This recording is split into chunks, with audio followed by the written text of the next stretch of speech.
I'd like to make 3 points in terms of investment in Russia. First, I'd like to commend the Ministry of Economic Development and Trade for taking the initiative about a week ago to establish a category of key sectors where definition of local content of new manufacturing ventures will be defined in a more precise way.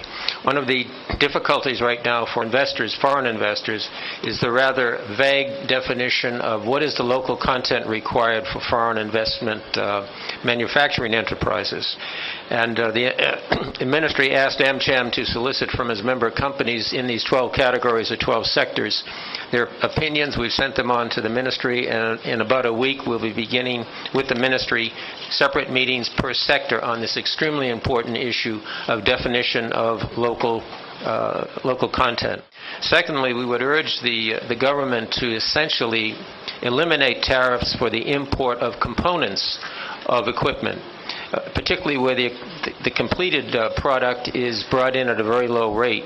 We know there's a number of investors who are ready to invest significant sums in Russia, such as the electronics industry, but there's still high tariffs on the components, and it makes no sense to import a component and pay tariffs and then build a factory when the completed product can be brought in at almost no tariff.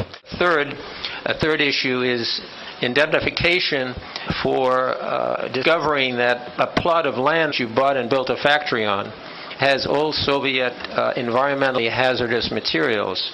There's no protection for investors right now. Basically, the rule is when you buy the property, when you buy the land, you buy everything on the land. It could be gold that you discover, which probably won't happen, but it also could be environmental damage.